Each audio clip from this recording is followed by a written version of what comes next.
సోదరులందరికీ హృదయపూర్వకంగా నమస్కారాలు. డాక్టర్ బిఆర్ అంబేద్కర్ గారు ఒక మాట చెప్పారు, ప్రభుత్వాలు మారుతూ ఉంటాయి బట్ ప్రజాస్వామ్యం మాత్రం చరిత్రలో నిలిచిపోతూ ఉంటుంది అని. ప్రజాస్వామ్యం అంటే డెమోక్రసీయే. ప్రభుత్వాలు మారుతూ ఉంటాయి, ప్రభుత్వ పాలసీలు మారుతూ ఉంటాయి, బట్ రాజ్యాంగం మాత్రం ఎప్పటికీ మారకూడదు. రాజ్యాంగంలో హక్కులు మాత్రం ఎప్పటికీ మారకూడదు. ఈరోజు మాజీ మంత్రి గారిని, ఆయన మాజీ మంత్రినే కాదు, మా న్యాయవాద వృత్తిలో ఉన్నటువంటి ఒక సహ న్యాయవాదిగా కూడా, ఒక న్యాయవాదికే రక్షణ లేని, ఒక న్యాయవాదికే హక్కులు లేని ఈ రాజ్యాంగంలో ఒక సాటి న్యాయవాదికి ఒక అన్యాయం జరిగినప్పుడు న్యాయవాదులుగా, ప్రజాస్వామ్యవాదులుగా, రాజకీయ పార్టీలుగా ఖచ్చితంగా వారికి బాసటగా నిలబడాల్సిన సందర్భం ఉంది. కాబట్టి ఈరోజు నేను అంబటి రాంబాబు గారిని కలిశాను. ఆయన చూసిన తర్వాత నాకు అనిపించింది, జైల్లో ఉంటే కూడా ఎలా ఉంటారా అని. నిన్న వ్యాన్లో నుంచి తీసుకొచ్చేటప్పుడు పుష్ప సీన్లో డైలాగ్ లాగా ఇలాగన్న సందర్భంలో అలాగే ఇక్కడ కూడా ఉన్నాడా అని నాకు ఆలోచన వచ్చి అనుమానం వచ్చింది. ఆయన అంటాడు, సార్ చెయ్యని తప్పుకి ఒక 70 సంవత్సరాల వ్యక్తిని కొన్ని వేల మంది వచ్చి నా మీద పడి పోలీసులు నన్ను ముందుకు వెళ్ళనీకపోతుంటే, దాడి చేస్తుంటే ఆ విషయంలో నేను ఒక మాట అన్నా. ఆ మాటకి కూడా నేను తప్పుగా మాట్లాడాను, అది ఉద్దేశపూర్వకంగా అన్న మాట కాదు అన్న తర్వాత కూడా రాష్ట్ర వ్యాప్తంగా 53 కేసులు నా మీద పెడితే నేను తప్పు చేసినట్టు అని ఒక ప్రశ్న అడిగాడు. రాష్ట్ర వ్యాప్తంగా 53 కేసుల్లో సక్సెస్ఫుల్గా బెయిల్ తీసుకొని బయటకు వస్తుంటే 2023లో ఇంకో కేసు పట్టి మళ్ళీ లోపల పెట్టడం ప్రజాస్వామ్యమా సార్ అని అడిగాడు. ఒక న్యాయవాదికే ఇలాంటి పరిస్థితి ఉంటే, ఒక మాజీ మంత్రి గారికి ఇలాంటి పరిస్థితి ఉంటే మరి సామాన్యుల పరిస్థితి ఏంటి సార్? మరి నేను ధైర్యంగా ఉండకపోతే మరి నాలాంటి వాళ్ళు కొన్ని కోట్ల మందికి నేను ఎలాగ రేపొద్దున సమాధానం చెప్పగలను అన్న మాటకి నేను ఆయన్ని చూడటానికి వచ్చినందుకు నిజంగానే కరెక్ట్ పర్సన్ని చూడటానికి వచ్చానేమో అనిపించింది నాకు. బికాస్ రాంబాబు గారిని ఈరోజు మనం ఒక వ్యక్తిగా కాదు, ఒక విక్టిమ్గా చూడాల్సిన సందర్భం. నేను మీడియా సోదరులందరినీ కూడా కోరుతున్నా, మీ ద్వారా రాష్ట్ర ప్రజలందరినీ కూడా అడుగుతున్నా, మరి ఒక మాట అన్న రాంబాబు గారిని ఇన్ని రోజుల నుంచి లోపల పెడుతుంటే మరి ఆయన ఇంటి మీద దాడి చేసి వేల మంది ఇనుప రాడ్లతోటి మారణాదాయతో దాడి చేసి ఇల్లు మొత్తాన్ని ధ్వంసం చేసి ఇంట్లో ఉన్న పిల్లల్ని భయభ్రాంతులకు గురి చేసి చిన్నపిల్లలకి, రాజకీయాలతో సంబంధం లేని ఆడపిల్లల్ని, మన ఇంట్లో ఉన్న ఆడవారిని కూడా భయభ్రాంతులకు గురి చేసినటువంటి వ్యక్తుల్ని ముఖ్యమంత్రి చంద్రబాబు నాయుడు గారు ఎంతమందిని మీరు అరెస్ట్ చేశారు సార్? ఏమ్మా హోమ్ మినిస్టర్, ఎంతమందిని అరెస్ట్ చేశారమ్మా మీరు? పైగా ఈ దాడులు ఒక ఎమ్మెల్యే, ఒక మహిళా ఎమ్మెల్యే నేతృత్వంలో జరగటం ఒక్కసారి ఈ రాష్ట్ర ప్రజలందరూ గమనించమని కోరుతున్నా. ఎందుకు మాలాంటి వాళ్ళు అందరం సపోర్ట్ చేస్తాం? Is it not a state sponsored terrorism? Chandrababu Naidu గారు మీ మీద ఒక చిన్న దాడి జరిగితే రాష్ట్ర హింస, రాజ్య హింస అని గోల పెట్టి మీ మీడియా అంతా గోల పెట్టారే, మరి మీరు వచ్చి చేసిన పని ఏంటి సార్? 164 సీట్లు మీకు ఇస్తే ఈరోజు మీ మహిళా ఎమ్మెల్యే నేతృత్వంలో వేల మంది ఇంటికెళ్ళి మహిళల్ని, చిన్నపిల్లల్ని బెదిరించి కొడితే, తీసుకొచ్చి లోపల పడేస్తే, ఇష్టం వచ్చినట్టు కేసులు పెడితే, రెడ్ బుక్ రాజ్యాంగాన్ని అమలు పరుస్తానంటే రాజ్యాంగాన్ని కాపాడుకోవాలని చూసేటువంటి మా వాళ్ళందరూ చేతులు కట్టుకొని కూర్చోవాలా? రేపొద్దున జడా శ్రవణ్ కుమార్ ప్రెస్ మీట్లో మాట్లాడేటప్పుడు ఒక మాట దొర్లిన తర్వాత క్షమాపణ చెప్పా. నా మీద కూడా అంతే దాడి చేస్తారా? మా ఇంటి మీద కూడా అంతే వస్తారా? ప్రెస్ మీట్లో ఒక మిత్రుడు ఒక ప్రశ్న అడిగాడు, విలేకరులను కూడా అలాగే దాడి చేస్తారా? సో ప్రజాస్వామ్యంలో one should take responsibility towards others fundamental rights.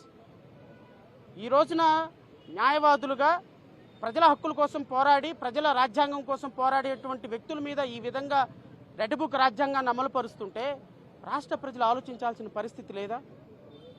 నెయ్యి కల్తీ జరిగిందేమో మీ హయాంలోనా? శాంపిల్ టెస్ట్ చేసింది మీ హయాంలోనా? మీ హయాంలో వచ్చినటువంటి శాంపిల్ టెస్ట్లో పంది కొవ్వు, ఎద్దు కొవ్వు కలిస్తే అది గత ప్రభుత్వం హయాంలోనా? రాజకీయాలు చేయడానికి దేవుణ్ణి వాడుకుంటారా? పైగా ఊరు వాడ ఫ్లెక్సీలు వేస్తారా? ఆ ఫ్లెక్సీలు తీసేయడానికి వెళ్తున్న వ్యక్తి మీద దాడి చేస్తారా? దాడి చేసినటువంటి వ్యక్తి మీద ఈరోజు వాళ్ళ కేసులు పెట్టకుండా ఈరోజు వాళ్ళ కుటుంబ సభ్యుల మీద దాడి చేసి ఈయన్ని తీసుకొచ్చి లోపల పెడతారా? ఎక్కడికి వెళ్తున్నాం సార్ మనం? ఏం సందేశం ఇస్తున్నాం సార్ మనం? మహిళా హోమ్ మినిస్టర్ మీరేం సందేశం ఇస్తున్నారమ్మా? ఇంకొకసారి మళ్ళీ రిపీట్ అయితే ఈసారి గుంటూరులో మహిళలు కాదంట, రాష్ట్రం మొత్తం మహిళలు వచ్చి దాడి చేస్తారంట. ఆ ఎమ్మెల్యే గారు ఎంత అనుకుంటున్నారు? అధికారం అనేది వీళ్ళలాంటిది, తిరుగుతూ ఉంటుంది, ఎక్కడికి పోదు. నువ్వు అట్టు పెడితే అట్టున్నర పెట్టే రోజు ఒకరోజు వస్తుందమ్మా, కంగారు ఏం లేదు. అధికారం నీ దగ్గర ఆగిపోదు. మీ చంద్రబాబు నాయుడు సెలేసుకొని ముఖ్యమంత్రిగా ఉండడు, మీ నారా లోకేష్ 24 గంటలు మిమ్మల్ని కాపాడు. ఒకరోజు అధికారం చేంజ్ అవుతుంది, మనసు చేంజ్ అవుతుంది, మాట చేంజ్ అవుతుంది, యాటిట్యూడ్ చేంజ్ అవుతుంది.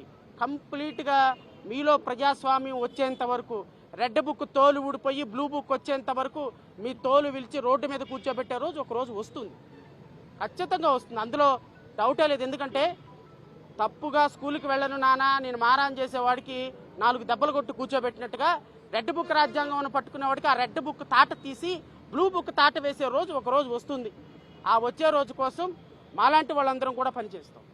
సో అల్టిమేట్గా నేను చెప్పేది, ఒక పార్టీగా వైఎస్ఆర్సీపీ లాంటి ఒక పార్టీలో ఉన్నటువంటి వ్యక్తికే ఇలాంటి పరిస్థితి వస్తే రేపు మాలాంటి చిన్న పార్టీలకు మాట్లాడేటప్పుడు మాలాంటి చిన్న పార్టీలకి భరోసా ఉండదు. కాబట్టి ఖచ్చితంగా ప్రజాస్వామ్య దేశంలో ప్రతిపక్షాలన్నీ ఒకరికొకరు కలిసి పనిచేయాలి.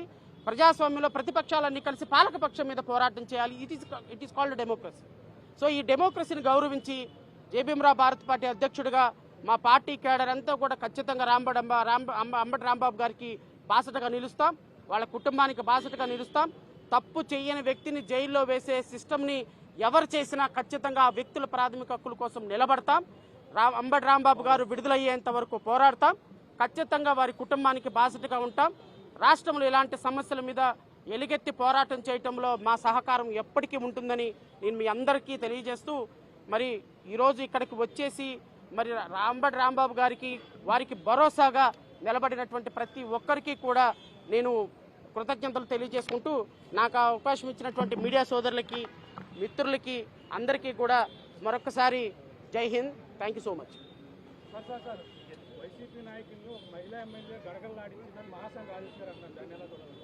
సార్ గడగడలాడించటాలు, తర్వాత రోడ్ల మీదకి తీసుకెళ్లి కొట్టటాలు అది పెద్ద చౌరత్వం వీరత్వం కాదు సార్.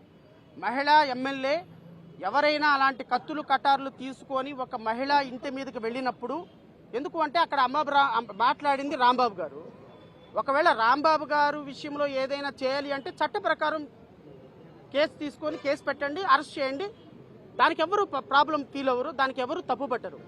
ఒక మహిళా ఎమ్మెల్యే నేను వెళ్ళి కొడతాను, తిడతాను, నరికేస్తాను, పొడి చేస్తానంటే ఆ మహిళా ఎమ్మెల్యేలని ఆహా బోహాను తెలుగుదేశం మీడియా హైప్ తీసుకొస్తుంది అంటే మీరు ఇక్కడే అర్థమైపోతుంది. లా అండ్ ఆర్డర్ని కాపాడుతున్న 45 సంవత్సరాల చరిత్ర ఉంది, చట్టం న్యాయం నాకు ఒక 2 కళ్ళు అని చెప్పే చంద్రబాబు నాయుడు గారు ఈ విషయంలో ఎందుకు ఖండించలేదు? ఆడపిల్లలకి అన్యాయం జరిగితే బుల్లెట్ వేసుకొని పరిగెత్తుకుంటేస్తాను అని మాట్లాడినటువంటి పవన్ కళ్యాణ్ గారు ఎందుకు స్పందించలేదు? ఈ రాష్ట్రంలో హోమ్ మినిస్టర్గా ఉండి మహిళల భద్రత, రాష్ట్రంలో భద్రత కాపాడేటువంటి అనిత గారు ఎందుకు ఖండించలేదు? వాళ్ళ ముగ్గురు ఖండించలేదు కాబట్టి వచ్చినప్పుడు ఆ స్పర్ ఆఫ్ మినిట్ లో ఆ మాట వచ్చింది, ఆ మాట దొల్లింది, నేను ఇంటెన్షనల్ గా అనలేదు అని ఆయన వ్యక్తపరిచినప్పుడు ఆయనకేమో జైలా, ఇంటి మీదకి దాడి చేసి హత్యాయత్నానికి కారకులైన వాళ్ళకి స్టేషన్ బెయిల్. ఇక్కడ అర్థమవుతా ఉంది, ఇక్కడ లోకేష్ అనే వ్యక్తి యొక్క రెడ్ బుక్ రాజ్యాంగము ఆంధ్రప్రదేశ్ రాష్ట్రంలో అమల్లో ఉంది.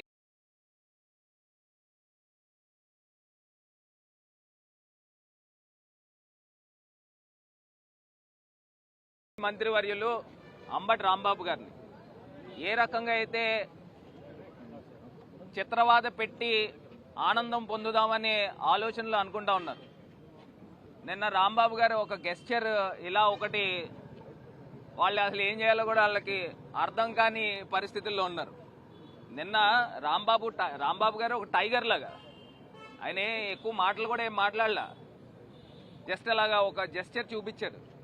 ఇంకా చంద్రబాబు నాయుడు గారు కానీ, మొత్తం పవన్ కళ్యాణ్ గారు కానీ, మొత్తం వాళ్ళ ఎమ్మెల్యేలు 164 మంది ఎమ్మెల్యేలకి గొంతులో ఎలక్కై పడింది. ఇవాళ రాంబాబుని కలిస్తే ఆయన చాలా ధైర్యంగా ఉన్నారు. రాష్ట్ర వ్యాప్తంగా అంబటి రాంబాబు గారు ఒక మగాడరా అనిపించే విధంగా ఆయన హావభావాలు కానీ ఆయన ప్రవర్తించిన విధానం కానీ కనబడతా ఉంది. ఇవాళ ఒకటే అంశం చెప్తా ఉన్నా, చంద్రబాబు నాయుడు గారిని ఉద్దేశించి నేను అనలేదు. అక్కడ అంతమంది వేల మంది నన్ను బూతులు దాడుతూ దుర్భాషలు మాట్లాడుతూ అటాక్ చేయడానికి వచ్చినప్పుడు ఆ స్పర్ ఆఫ్ మినిట్లో ఆ మాట వచ్చింది, ఆ మాట దొల్లింది, నేను ఇంటెన్షనల్గా అనలేదు అని ఆయన వ్యక్తపరిచాడు. వ్యక్తపరిచినప్పుడు ఆయనకేమో జైలా, ఇంటి మీదకి దాడి చేసి హత్యాయత్నానికి కారకులైన వాళ్ళకి స్టేషన్ బెయిల్. ఇక్కడ అర్థమవుతా ఉంది, ఇక్కడ లోకేష్ అనే వ్యక్తి యొక్క రెడ్ బుక్ రాజ్యాంగము ఆంధ్రప్రదేశ్ రాష్ట్రంలో అమల్లో ఉంది. డాక్టర్ బిఆర్ అంబేద్కర్ గారు రాసిన రాజ్యాంగానికి ఆంధ్రప్రదేశ్ రాష్ట్రంలో విలువ లేదు అనేది క్లియర్గా అర్థమవుతా ఉంది. 53 కేసులు పెట్టడం ఏంటండి? హత్యాయత్నము